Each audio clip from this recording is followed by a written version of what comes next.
ఎవరివైనా I'm Narmada. మనం last వీడియోలో ట్రాన్స్పోర్టేషన్లో ఉన్న బ్లడ్ గురించి అలాగే హార్ట్ గురించి తెలుసుకున్నాం. ఈ వీడియోలో మనం బ్లడ్ వెజల్స్ గురించి అలాగే లింపాటిక్ సిస్టమ్ గురించి తెలుసుకుందాం. బ్లడ్ వెజల్స్లో చూసినట్లయితే in our body we have 3 different types of blood vessels. మన బాడీలో 3 టైప్స్ ఆఫ్ బ్లడ్ వెజల్స్ అనేవి ఉంటాయి అన్నమాట. ఏంటి బ్లడ్ వెజల్స్ అని చూస్తే ఆర్టరీస్, వీన్స్ అండ్ క్యాపిలరీస్. ఈ బ్లూ కలర్లో ఉన్నాయి కదా, వీటిని మనం వీన్స్ అని చెప్తాం. ఈ రెడ్ కలర్లో ఉన్న వాటిని మనం ఆర్టరీస్ అని చెప్తాం. నెక్స్ట్ ఈ వీన్స్కి ఆర్టరీస్కి మిడిల్లో మనకి క్యాపిలరీస్ అనేవి కనిపిస్తాయి అన్నమాట.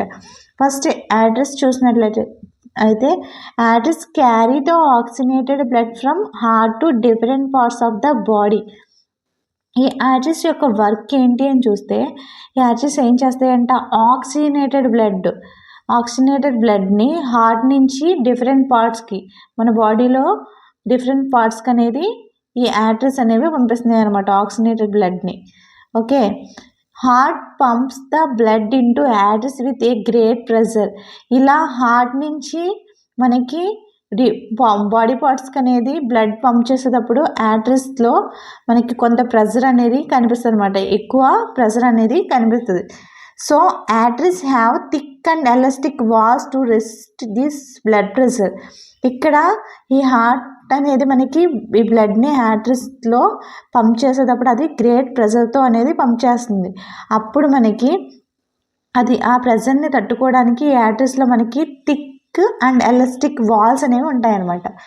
థిక్ అండ్ ఎలాస్టిక్ వాల్స్ ఏం చేస్తాయంటే ఆ బ్లడ్ ప్రెషర్ని తట్టుకుంటాయి అన్నమాట. నెక్స్ట్ మనం చూసినట్లయితే veins collect the deoxygenated blood from the body parts and carry it to the heart. ఇక్కడ వీన్స్ చూడండి, వీటిని మనం వీన్స్ అని చెప్తాం. ఈ వీన్స్ ఏం చేస్తాయంటే కలెక్టెడ్ ద డీఆక్సిజనేటెడ్ బ్లడ్ ఉంటుంది కదా, ఆ డీఆక్సిజనేటెడ్ బ్లడ్ని బాడీ పార్ట్స్ నుంచి క్యారీ చేస్తున్నాయి అనమాట. బాడీ పార్ట్స్ని తీసుకొచ్చి అవి హార్ట్కి పంప్ చేస్తాయి అన్నమాట. ఏంటి వీన్స్ అనేవి. Veins do not have thick wall since the pressure of blood is low in వీన్స్లో చూసినట్లయితే మనకి వాల్స్ అనేవి థిక్గా ఉండవు అనమాట, థిన్గా ఉంటాయి. వాల్స్ అనేవి థిన్గా ఉంటాయి. ఎందుకు అంటే మనకి ఆర్టరీస్లో ఉన్నంత ప్రెషర్ అనేది మనకి వీన్స్లో, బ్లడ్ ప్రెషర్ అనేది ఆర్టరీస్లో ఉన్నంత ప్రెషర్ అనేది మనకి వీన్స్లో ఉండదు అనమాట. అందువల్ల వీటి యొక్క వాల్స్ అనేవి, వీన్స్ యొక్క వాల్స్ అనేవి థిన్గా అనేది ఉంటాయి అన్నమాట. But veins have walls in them. కానీ వీన్స్లో మనకి చూసినట్టు వాల్స్ అనేవి కనిపిస్తాయి. Due to this walls the flow of blood takes place only in one direction. ఈ వాల్స్ ఏం చేస్తాయంటే ఓన్లీ వన్ డైరెక్షన్లో మాత్రమే అవి బ్లడ్ ఫ్లో అయ్యేటట్టు చేస్తాయి అన్నమాట, వాల్స్ అనేవి, వీన్స్లో ఉన్న వాల్స్ అనేవి. ఓకే, ఆర్టరీస్లో మనకి ఏముంటుంది, ఆర్టరీస్లో మనకి థిక్ వాల్స్ అనేవి ఉంటాయి. ఎందుకంటే అక్కడ బ్లడ్ ప్రెషర్ అనేది ఎక్కువగా ఉంటుంది, దాన్ని తట్టుకోవడానికి అవి థిక్ వాల్స్ ఉంటాయి. వీన్స్లో మనకి అడిగి లో ప్రెషర్ ఉంటుంది, అందువల్ల ఇట్లా థిన్ వాల్స్ అనేవి ఉంటాయి అన్నమాట. మనం ఆర్టరీస్తో కంపేర్ చేసుకుంటే మనకి వీన్స్లో థిన్ వాల్స్ అనేవి ఉంటాయి. సో వీటిలో వాల్వ్స్ అనేవి ఉంటాయి అన్నమాట. ఈ వాల్వ్స్ ఏం చేస్తాయంటే బ్లడ్ అనేది ఒక డైరెక్షన్లో ఫ్లో అవ్వడానికి యూజ్ అవుతాయి. నెక్స్ట్ చూసినట్లయితే క్యాపిలరీస్ చూస్తే మనకి వీన్స్కి ఆర్టరీస్కి మిడిల్లో మనకి క్యాపిలరీస్ అనేవి చూసాం కదా. ఈ టు సప్లై ద క్యాపిలరీస్ చూసినట్లయితే to supply the materials to cells arteries spilt in to thin fine tubeless call capillaries. ఇవి ఏం చేస్తాయంటే క్యాపిలరీస్ అనేవి సెల్స్కి మెటీరియల్ని సప్లై చేస్తాయి అన్నమాట. Supply to materials. ఇవి క్యాపిలరీస్ అనేవి ఆర్టరీస్ నుంచి చిన్న చిన్న బ్రాంచెస్ కింద స్పిల్ట్ అయ్యి ఇక్కడ ఆర్టరీస్ నుంచి చిన్న చిన్న బ్రాంచెస్ కింద స్పిల్ట్ అయ్యి అవి ఆ ట్యూబ్స్ అనే మనం క్యాపిలరీస్ అంటాం. ఈ క్యాపిలరీస్ ఏం చేస్తాయంటే మనకి ఇక్కడ సెల్కి కావాల్సిన మెటీరియల్స్ని సప్లై చేస్తాయి అన్నమాట. ఓకే, సెల్స్కి కావాల్సిన మెటీరియల్స్ని ఇక్కడ క్యాపిలరీస్ అనేవి సప్లై చేస్తాయి. Next blood pressure refers to the force exerted by blood against the walls of blood vessels. ఈ బ్లడ్ వెజల్స్లో మనకి కొంత ప్రెషర్ అనేది ఎగ్జర్ట్ చేస్తుంది అనమాట. దాన్నే మనం బ్లడ్ ప్రెషర్ అని చెప్తాం. Atria typically experience higher pressure compare to veins. Already మనం చెప్పుకున్నాం, యాట్రిస్లో మనకి వీన్స్తో కంపేర్ చేస్తే మనకి యాట్రిస్లో అనేది ప్రెషర్ అనేది హై ప్రెషర్ అనేది ఉంటుంది అనమాట. బ్లడ్ యొక్క ప్రెషర్ అనేది ఎక్కువగా ఉంటుంది. మనకి బ్లడ్ ప్రెషర్లో systolic pressure and diastolic pressure అని 2 ప్రెషర్స్ అనేవి కనిపిస్తుంది. సిస్టోలిక్ ప్రెషర్ అనేది 120 mmHg, అలాగే డయాస్టోలిక్ ప్రెషర్ అనేది 80 mmHg అనేది ఉంటుంది అనమాట. సిస్టోలిక్ ప్రెషర్ అంటే ఏం చూసినట్లయితే, సిస్టోలిక్ ప్రెషర్ అంటే వెంట్రికల్స్ కాంట్రాక్షన్స్ అనేవి జరిగినప్పుడు యాట్రిస్లో ప్రెషర్ అనేది ఏర్పడుతుంది. వెంట్రికల్స్ కాంట్రాక్షన్ జరిగిన యాట్రిస్లో ఏర్పడే ప్రెషర్ని మనం సిస్టోలిక్ ప్రెషర్ అంటాం. ఓకే, నెక్స్ట్ డయాస్టోలిక్ ప్రెషర్ చూసినట్లయితే వెంట్రికల్స్ అనేవి రిలాక్స్ అయినప్పుడు యాట్రిస్లో ఏర్పడే ప్రెషర్ని మనం డయాస్టోలిక్ ప్రెషర్ అంటాం. ఓకే, సిస్టోలిక్ ప్రెషర్ అంటే ఏంటి, వెంట్రికల్స్ కాంట్రాక్షన్ అయినప్పుడు ఆర్టరీస్లో ప్రెషర్ అనేది ఏర్పడుతుంది. ఆ ఆర్టరీస్లో ఏర్పడిన ప్రెషర్ని మనం సిస్టోలిక్ ప్రెషర్ అంటాం. డయాస్టోలిక్ ప్రెషర్ అంటే వెంట్రికల్స్ రిలాక్స్ అయినప్పుడు యాట్రిస్లో ప్రెషర్ అనేది ఏర్పడుతుంది, దాన్ని మనం డయాస్టోలిక్ ప్రెషర్ అంటాం. 1 person నార్మల్ బ్లడ్ ప్రెషర్, మనకి 1 person యొక్క నార్మల్ బ్లడ్ ప్రెషర్ చూసినట్లయితే ఎలా ఉంటుంది అంటే 120/80 అనేది ఉంటుంది అనమాట. బ్లడ్ ప్రెషర్ చూసినట్లయితే మనకి blood pressure is equal systolic pressure by diastolic pressure. Blood ప్రెషర్లో మనకి సిస్టోలిక్ ప్రెషర్ అనేది 120 ఉంటే, అలాగే డయాస్టోలిక్ ప్రెషర్ అనేది 80 అనేది ఉంటుంది. అందుకే మనకి నార్మల్ పర్సన్ యొక్క బ్లడ్ ప్రెషర్ అనేది 120/80లో చూస్తారన్నమాట. ఈ బ్లడ్ ప్రెషర్ అనేది మనకి ఎలా మెజర్ చేస్తారని చూసినట్లయితే, sphygmomanometer is used to measure blood ప్రెషర్ని మెజర్ చేయడానికి మనం ఇక్కడ స్పిగ్మోమానోమీటర్ అనే దాన్ని యూజ్ చేస్తున్నాం అనమాట. ఏంటి sphygmomanometer? Reason for high blood pressure మనకి చూసినట్లయితే, any obstructions or blocks formed in the ఆర్టరీస్లో మనకి హై బ్లడ్ ప్రెషర్ వల్ల మనకి కొన్ని రిస్క్స్ అనేవి ఉన్నాయన్నమాట. Reason for high BP, any obstructions or blocks formed in the arteries to high blood pressure. ఆర్టరీస్లో మనకి బ్లాక్స్ అనేవి హై బ్లడ్ ప్రెషర్ వల్ల మనకి ఆర్టరీస్లో బ్లాక్స్ అనేవి ఫామ్ అవ్వడం అనేది జరగవచ్చు.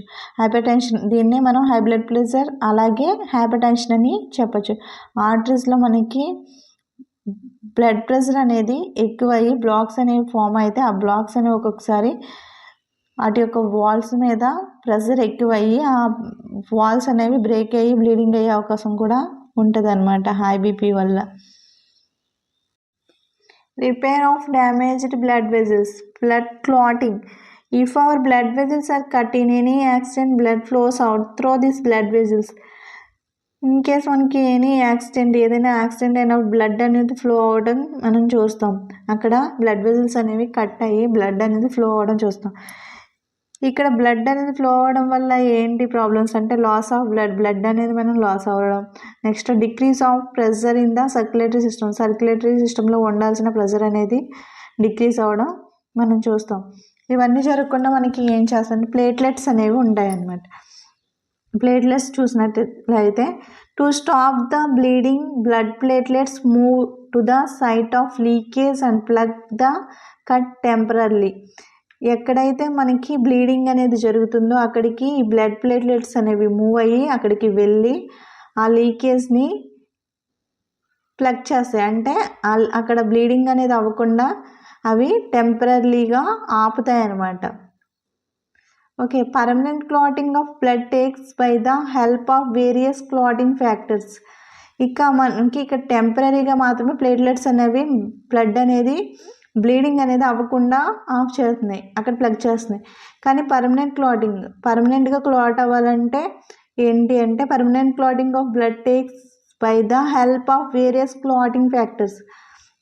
వాటికి పర్మనెంట్గా క్లాటింగ్ అనేది అవ్వాలంటే అక్కడ వేరియస్ క్లాటింగ్ ఫ్యాక్టర్స్, మనకి ఇంకా వేరే ఫ్యాక్టర్స్ అనేవి ఉన్నాయన్నమాట. క్లాటింగ్ ఫ్యాక్టర్స్ అవి ఎక్కడ ఉంటాయంటే ప్లాస్మాలో ఉన్నాయి. Present in the plasma of the blood యొక్క ప్లాస్మాలో ఉంటాయి. అవి పర్మనెంట్ క్లాటింగ్ అనేది చేస్తాయి అన్నమాట. ప్లేట్లెట్స్ అనేవి బ్లడ్ లీక్ అయిన కాడ, బ్లీడింగ్ జరిగిన కాడికి వెళ్ళి ప్లేట్లెట్స్ అనేవి అక్కడ ప్లగ్ చేస్తాయి అన్నమాట. టెంపరీగా అవి బ్లీడింగ్ అనేది ఆఫ్ చేస్తాయి. నెక్స్ట్ పర్మనెంట్ క్లాటింగ్కి ప్లాస్మాలో ఉన్న క్లాటింగ్ ఫ్యాక్టర్స్కి వెళ్ళి పర్మనెంట్గా బ్లడ్ అనేది క్లాట్ చేయడం అనేది జరుగుతుందన్నమాట.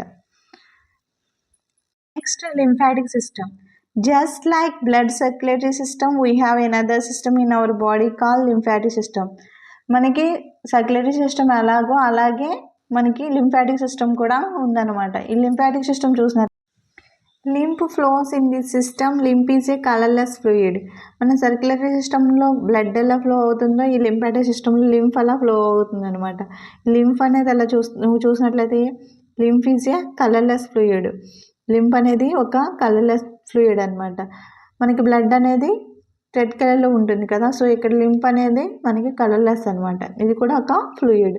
How to form lymph. Lymph అనేది ఎలా ఫామ్ అవుతుందని చూసినట్లయితే the plasma, protein and some blood cells escape out through the small pores present in the walls of the capillaries. ఇవి ఏం చేస్తాయంటే ప్లాస్మా ఇంకా proteins and some blood cells అనేవి escape అయ్యి అవి small pores present in the walls of capillaries యొక్క వాల్స్లో ఉన్న పోర్స్లో అవి అక్యుములేట్ అవుతాయి అనమాట. They get accumulate in the intercellular space of different tissues. అవి ఇంటర్సెల్యులర్ స్పేస్ అంటే ఇంటర్సెల్యులర్ స్పేస్ అంటే వాటి మధ్యలో ఉన్న స్పేస్లో ఇవి అక్యుములేట్ అవుతాయి అనమాట. Later this fluid becomes the lymph. ఆ ఫ్లూయిడ్ని మనం లింఫ్ అని చెప్తాం అనమాట. ఇంక plasma, protein and blood cells ఇవన్నీ ఎస్కేప్ అయ్యి అవి క్యాపిలరీస్లో ఉన్న వాల్స్లో ఉన్న పోర్స్ దగ్గర అక్యుములేట్ అవుతాయి అనమాట ఇంటర్సెల్యులర్ స్పేస్లో. సో వాటినే మనం లింఫ్ అని చెప్తాం. It is similar to the plasma of blood. ఇది ఎలా ఉంటుందంటే మనకి కొంచెం ఇంచుమించుగా మనకి బ్లడ్లో ఉన్న ప్లాస్మాలతో సిమిలర్గా ఉంటుంది అనమాట.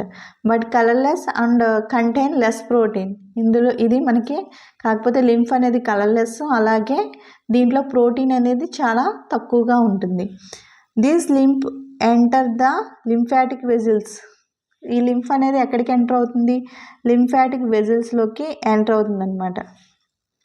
Vessels through the lymph capillaries. Finally, these lymph vessels are open into the large veins. ఈ లింప్ అనేది ఎక్కడికి ఎంటర్ అవుతుంది? లింఫాటిక్ వెజల్స్లోకి ఎంటర్ అవుతుంది. అక్కడి నుంచి ఆ లింప్ అనేది లింప్ క్యాపిలరీస్కి వెళ్తుంది అనమాట. ఫైనల్గా లింఫ్ వెజల్స్ అనేవి ఓపెన్ ఇంటూ ద లార్జ్ వీన్స్లోకి అనేవి ఓపెన్ అవుతున్నాయి అనమాట లింఫ్ వెజల్స్ అనేవి. ఇంకా నెక్స్ట్ చూసినట్లయితే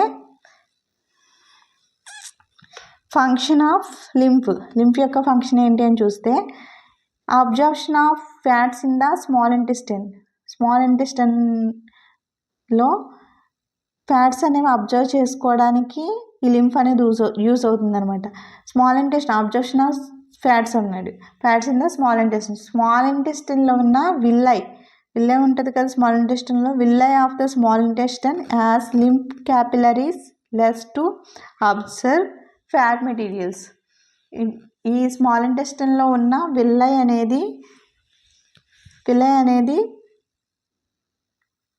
ఉంటుంది కదా, ఈ విల్లై లోపల మనకి లింఫ్ క్యాపిలరీస్ ఉంటాయి. అనేవి ఉంటాయి. ఈ లింఫ్ క్యాపిలరీస్ ఏం చేస్తున్నాయంటే విల్లై లోపల మనకి లింఫ్ క్యాపిలరీస్ అనేవి ఉంటాయి. ఈ లింఫ్ క్యాపిలరీస్ ఏం చేస్తాయంటే లింఫ్ క్యాపిలరీస్ అనేవి ఫ్యాట్ మెటీరియల్స్ అలాగే ఫ్యాట్ సాల్యుబుల్ విటమిన్స్ అనేవి అబ్జర్వ్ చేసుకోవడానికి విల్లైలో ఉన్న లింఫ్ క్యాపిలరీస్ అనేవి యూజ్ అవుతున్నాయి అన్నమాట. Next collection of extra cellular fluid into the blood. Lymph capillaries collecting the extra cellular fluid back into the blood stream. Next ఇంకా ఎక్స్ట్రాగా మనకి అక్కడ ఉన్న ఫ్లూయిడ్ని అవి డైరెక్ట్గా బ్లడ్ స్ట్రీమ్లోకి అనేవి